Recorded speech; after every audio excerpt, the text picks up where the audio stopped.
آدمی دینی زندگی کے لیے نیکیوں کی خاطر محنت بھی کرتا ہے، ہمت اور کوشش بھی کرتا ہے، نیکیاں ہو بھی رہی ہوتی، تو رسول اللہ صلی اللہ علیہ وسلم نے بتایا کہ بس اوقات ایک ایسی خطا کر بیٹھتا ہے اور ایسی غفلت ہو جاتی ہے کہ وہ اللہ کے نیک بندوں سے ہٹ کر اللہ کے مبغوض بندوں میں شامل ہو جاتا ہے، اور اس کا ایمان انتہائی سطح کا کمزور ہو جاتا ہے۔ تو آپ فرمایا کرتے تھے صحت مند ایمان کے لیے صحت مند قلب کی ضرورت ہے، دل درست ہو، اور دل تبھی درست ہوتا ہے جب آدمی کی زبان درست ہو،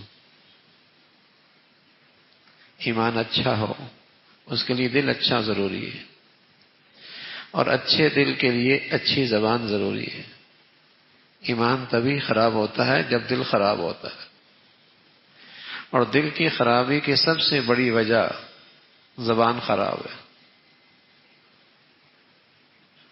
بس اوقات آدمی مشہور ہوتا ہے، یہ بزرگ ہے، یہ دیندار ہے، اسے دنیا سے بڑی بے رغبتی ہے، لیکن وہ زبان سے زندوں اور مردوں کی عزت سے کھیل رہا ہوتا ہے۔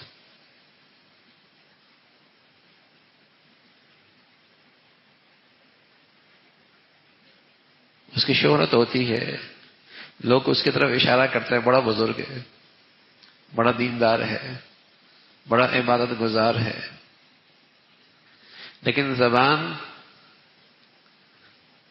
زبان کا یہ خطا اسی ساری نیکیاں دینداری صفر کر دیتی ہے۔ تو اللہ کے نبی صلی اللہ علیہ وسلم نے توجہ دلائی کہ ایمان صحت مند رکھنا چاہتے ہو، محفوظ رکھنا چاہتے ہو، بڑھیا بنانا چاہتے ہو، تو دل صاف رکھو، دل صاف رکھو، اور اس دل کی طرف آنے والی چیز زبان سے آتی ہے۔ زبان ایک بڑا ذریعہ ہے اس کے دل کی صحت اور خرابی کا، اس لیے کہ اس زبان کی خرابی کے ساتھ کبھی دل اچھا نہیں ہو سکتا۔ زبان کیسی ہے؟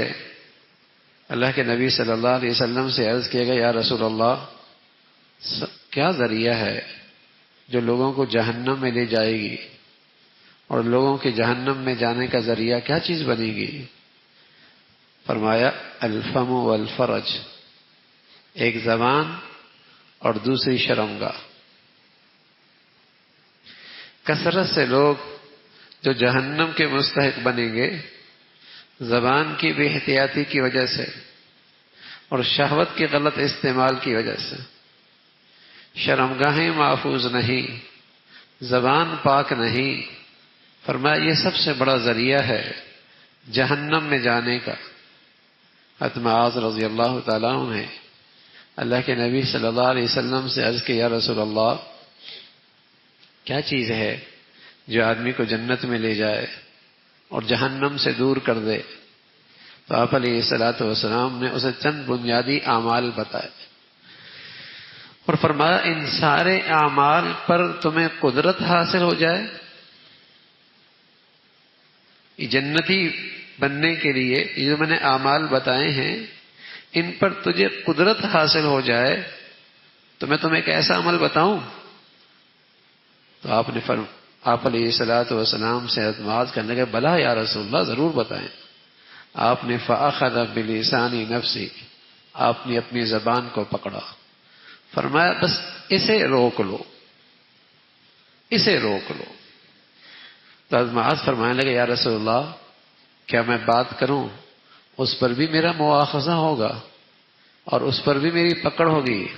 آپ نے محبت سے فرمایا، ثقلت کا امو کا یا معاذ، اے معاذ اللہ تیری ماں تجھے گم کرے، کیسی بات کرتے ہو؟ کتنے لوگ ہیں جو منہ کے بل جہنم میں جائیں گے اور وجہ کیا بنے گی؟ یہی صرف زبان کی کاٹ بنی۔ زبان کی یہ کاٹ ایسی ہے یہ بہت سارے لوگوں کو جہنم میں اوندے منہ لے جانے کا ذریعہ بنے گی۔ دیکھیے نا، آدمی حرام سے بچ جاتا ہے اور آسانی سے بچ جاتا ہے، چوری کرنے سے بچ جاتا ہے اور آسانی سے بچ جاتا ہے، ڈاکہ مارنے سے بچ جاتا ہے، آسانی سے بچ جاتا ہے، شراب پینے سے بچ جاتا ہے، آسانی سے بچ جاتا ہے، ظلم کرنے سے بچ جاتا ہے، آسانی سے بچ جاتا ہے، لیکن اسے زبان کے گناہوں سے بچنا اس کے لیے بڑا مشکل ہوتا ہے۔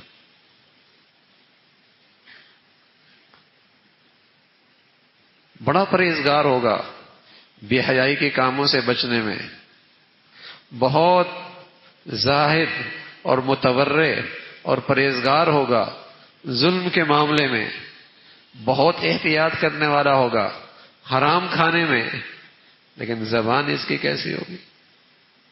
زبان کیسی ہوگی؟ اور بس اوقات زبان کے غلط استعمال کا اسے پرواہ بھی نہیں ہوگی۔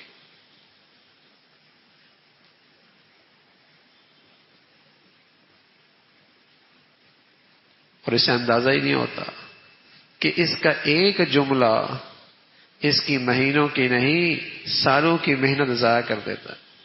اللہ کے نبی نے ایک واقعہ بتایا، فرمایا ایک شخص جسے اپنی بزرگی پر بڑا ناز تھا اور اپنی عبادت پہ بڑا اسے اعتماد تھا، ایک مرتبہ ایک شخص کے بارے میں کہنے لگا واللہ لا یغفر اللہ لفلان، اللہ کی قسم اللہ اس فلاں آدمی کی بخشش نہیں کرے گا۔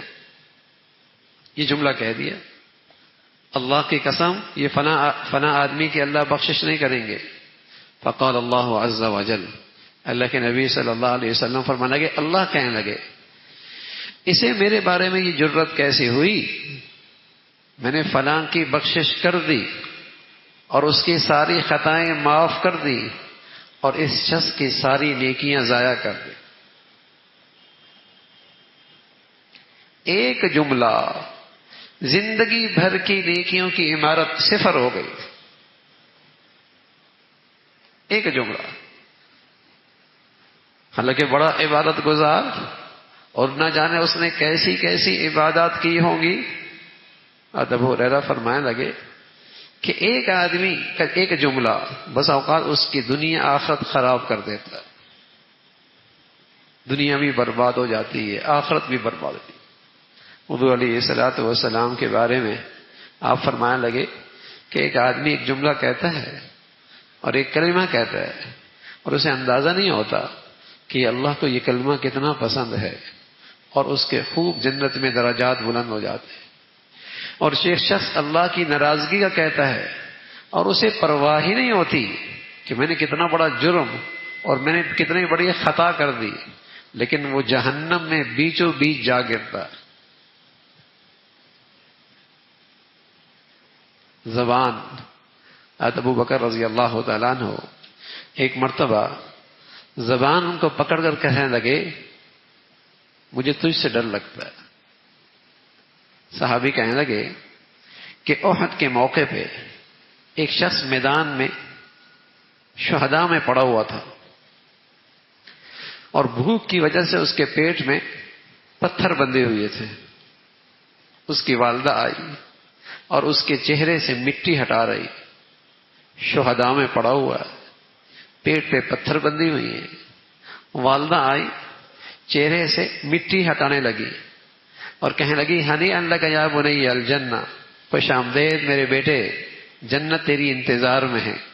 اللہ کے نبی صلی اللہ علیہ وسلم نے سن لیا، فرمایا وما یدریک، تجھے کیا پتا، شاید اس نے ایک جملہ ایسا کہا ہو جسے اس کے پتہ بھی نہ ہو اور وہ اس کے لیے جنت میں جانے میں رکاوٹ بن گئی ہو۔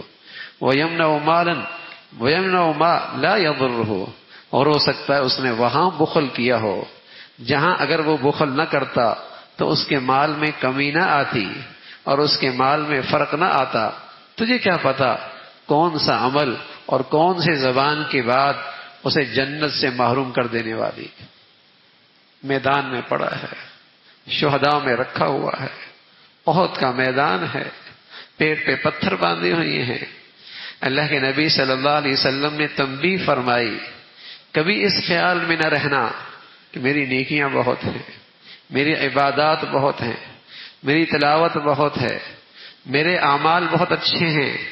نا زبان کا خیال رکھنا.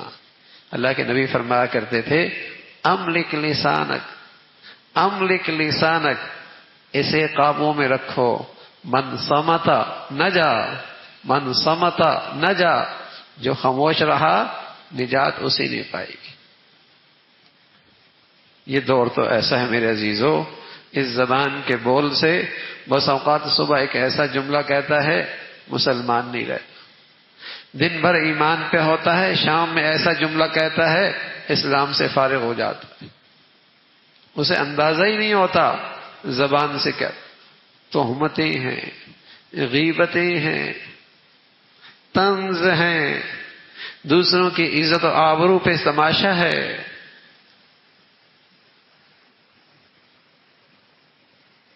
اور الزام تراشی کا ایسا ہمارا معاشرہ نمونہ بنا ہے، سوچتی بھی نہیں کہ جن ذرائع سے یہ خبر مجھے ملی ہے وہ خود قابل اعتماد ہیں، لیکن یہ اس کو آگے پھیلا رہا ہوتا، یہ اس پروپیگنڈا میں شریک ہوتا ہے، یہ اس برائی کو آگے اور عام کر رہا ہوتا ہے. اسے یہ احساس ہی نہیں ہوتا کہ اس شخص کے بارے میں جو میں یہ رائے قائم کر رہا ہوں، جو یہ الزام تراشی کر رہا ہوں، جو میں یہ بہتان باندھا ہوں، میں نے خود دیکھا ہے. یا جن ذرائع سے مجھے یہ خبر ملی ہے کیا وہ سارے بزرگ ہیں، خوف خدا رکھنے والے ہیں، اللہ سے ڈرنے والے ہیں؟ سارے ذرائع بس اوقات فاسق فاجر ہوتے ہیں، لیکن یہ اپنی طبیعت کا فتویٰ لیتا ہے. انہی ذرائع سے اگر اس کی طبیعت کے خلاف بات آ جائے تو سب کو جھٹلا دیتا ہے، اور انہی ذرائع سے اگر اسے رائے کوئی اپنی مزاج کی مل جائے فوراً قبول کر لیتا ہے. یہ نفس پرست. تو رسول اللہ صلی اللہ علیہ وسلم نے فرمایا من کان یؤمن باللہ والیوم فلیقل خیرا او لیصمت. اگر اللہ پر ایمان لاتا ہے نا اور آخرت پہ تجھے یقین ہے تو ہمیشہ بات اچھی کر یا پھر خاموش. آپ فرمایا کرتے تھے آدمی کا ہر بول اس پر وبال بنے گا. ہاں کوئی اچھی بات کہہ دی، کسی کو برائی سے روک دیا، کسی کو اچھائی کی طرف بلا دیا، کوئی اللہ کی یاد کے کلمات کہہ دیے، یہ اس کے لیے ذخیرہ آخرت، یہ اس کے لیے نجات کا ذریعہ ہے. اللہ رب العزت نے 32 دانت دیے ہیں، ایک زبان دی ہے، 2 ہونٹ دیے ہیں. یہ سب احتیاط کے پہلو ہیں کہ زبان ایسی نہیں کہ بے احتیاطی میں نکلے. 32 دانتوں پہ بند رکھا ہے. پوری جسم میں جس عضو کو حرکت دینے میں سب سے زیادہ آسانی ہے وہ زبان ہے، لیکن جو سب سے زیادہ ضرر رساں ہے اور جو سب سے زیادہ نقصان دہ ہے وہ یہ زبان ہی ہے.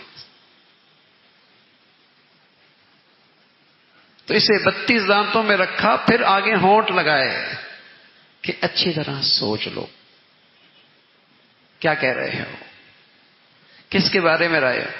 اور اگر تم خاموش رہ جاؤ تو کون سی خرابی آئے گی؟ بہت نیکیاں ضائع ہوتی. اس لیے رسول اللہ صلی اللہ علیہ وسلم فرمایا کرتے تھے من حسن اسلام المرء ترک ما لا یعنی. اس شخص کا اسلام بڑا خوبصورت ہے جو ان لا یعنی چیزوں میں پڑتا ہی نہیں. اس شخص کا اسلام اچھا رہ سکتا ہے، ضائع ہونے سے محفوظ رہ سکتا ہے اس کی دینی زندگی، جو ان فضولیات میں پڑتا ہی نہیں. لا یعنی نہ نفع نہ نقصان، تمہارا تبصرہ، تمہارا تجزیہ، تمہاری رائے، تم سے کس نے پوچھا ہے؟ لیکن محفل بنتی نہیں جب تک کہ برائی نہ ہو، غیبت نہ ہو، کسی کے تذکرے نہ ہو، کسی کی عزت سے کھیلا نہ جائے، کسی پہ الزام نہ لگایا جائے، محفل نہیں جمتی. بڑا دل گردہ ہے. اور میرے عزیزو ویسی نیکیاں کوئی نہیں ہیں. بڑی محنت سے کچھ کماتے ہیں، شام ہوتی نہیں ضائع کر دیتے، ہفتہ گزرتا نہیں سب صفر ہو جاتا ہے، مہینہ پورا ہونے کو نہیں ہوتا جہاں سے چلے تھے بس اوقات اس سے بھی پیچھے چلے جاتے ہیں. کیا کمائی؟ تو اللہ کے نبی صلی اللہ علیہ وسلم سے پوچھا کہ یا رسول اللہ مجھے اسلام کے بارے میں کوئی ایسی بات کہہ دیں کہ پھر مجھے اسلام کے بارے میں کسی اور سے نہ پوچھنا پڑے، بس میں اسے مضبوطی سے پکڑ لوں۔ آپ نے فرمایا قل آمنت باللہ ثم استقم، اللہ پر ایمان لاؤ اور پھر اللہ کی فرما برداری پہ ڈٹ جاؤ، بس ایک ہی بات۔ کہنے لگا، میں نے کہا یا رسول اللہ ما اخوف ما تخاف علی، کس چیز کا آپ کو میرے بارے میں زیادہ ڈر ہے؟ تو رسول اللہ صلی اللہ علیہ وسلم نے اخذ بلسان نفسی ثم قال ھذا، آپ علیہ الصلوۃ والسلام نے اپنی زبان پہ پکڑی اور فرمایا مجھے اس سے سب سے زیادہ ڈر لگتا، یہ زبان اس کا مجھے سب سے زیادہ ڈر لگتا۔ دو ہی نصیحتیں فرمائی، اللہ پر جب ایمان لے آیا، یقین لے آیا تو بس کچھ بھی ہو جائے، ماننی ہے تو اللہ کی ماننی ہے، اطاعت تو اللہ کی، زندگی تو اللہ کی خاطر، ڈٹ جاؤ اس پر۔ اب اس مضبوط قلعے کے اندر جو چیز شگاف ڈال سکتی ہے، اس دینی استقامت کی زندگی میں جو چیز سب سے زیادہ خطرہ بن سکتی ہے، فرمایا وہ زبان ہے، اس کو احتیاط سے استعمال کرو۔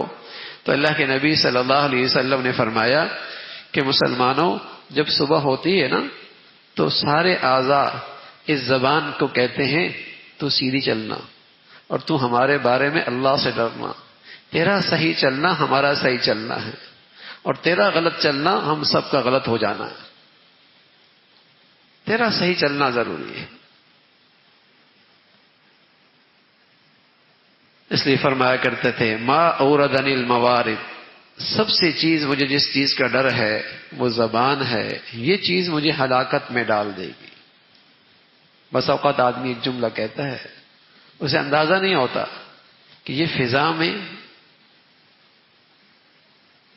میں ضائع نہیں ہوا، بلکہ ایک ذات ہے، ما یلفظ من قول الا لدیہ رقیب عتید، سب ریکارڈ میں محفوظ ہوگی، سب ریکارڈ میں محفوظ ہوگی، کوئی چیز ضائع نہیں ہوتی، سب چیزیں محفوظ ہو جاتی ہیں۔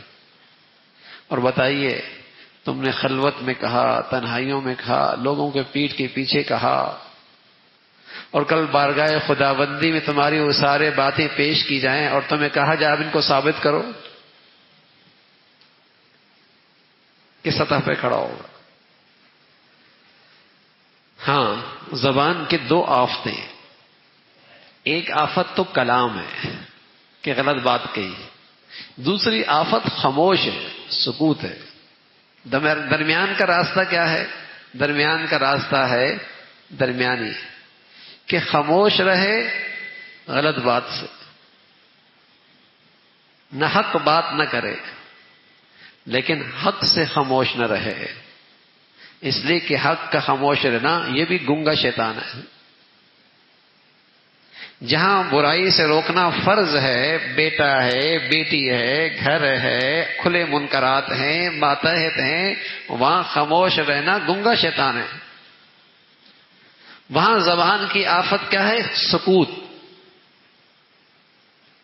غیبت، بدگمانی، الزام، طنز، طعنہ، یہ کلام زبان کا یہ آفت ہے۔ تو درمیان کا راستہ کیا ہے؟ خیر کا، صراط مستقیم کا، کہ برائی سے زبان کو روکے اور جہاں بات حق کی ہو، سچ کی ہو، انصاف کی ہو، امر بالمعروف کی ہو، نہی عن المنکر کی ہو، نیکی کی ہو، وہاں اس زبان کو استعمال کرے۔ اللہ کے نبی صلی اللہ علیہ وسلم نے بتایا کہ ایک آدمی کل قیامت میں نیکیوں کا پہاڑ لے کے آئے گا، لیکن وہ دیکھے گا اس کی زبان نے ساری نیکیوں کے پہاڑ کو راکھ کا ڈھیر بنا دیا، اس کی زبان کے غلط استعمال نے اس نیکیوں کے پہاڑ کو راکھ کا ڈھیر بنا دیا۔ اور ایک آدمی کے پاس خطائیں بہت ہوں گی، لیکن سبحان اللہ اس کی زبان کا استعمال بہت شاندار تھا، تلاوت ہوتی تھی، ذکر اللہ کیا کرتا تھا، اللہ کی یاد ہوتی تھی، ہمیشہ دوسروں کے لیے ٹھنڈے بول بولا کرتا تھا، اس کی زبان سے کسی کو تکلیف نہیں ہوتی تھی، تو اللہ کے نبی صلی اللہ علیہ وسلم نے فرمایا اس زبان کی برکت سے اس کی ساری خطائیں اللہ معاف فرما دے۔ تو یہ اللہ کی بڑی نعمت ہے بھائی۔ کتنے ایسے ہیں جو اماں کے پیٹ سے گنگے پیدا ہوتے ہیں اور ساری زندگی حسرت کے ساتھ چلے جاتے ہیں کہ اپنے دل کی صحیح ترجمانی نہیں کر پاتے، اپنے دل کی صحیح بات سامنے والے کو نہیں سنا سکتے۔ اللہ کی بڑی نعمت ہے۔ اس نعمت کا حق یہی ہے، اس نعمت کا حق یہی ہے کہ اس نعمت سے اللہ کو راضی کیا جائے، اس نعمت سے اپنی جنت کی تعمیر کی جائے، اس نعمت سے اپنے نبی کے اخلاق زندہ کیے جائیں۔ اللہ ہم سب کو نصیب فرمائے۔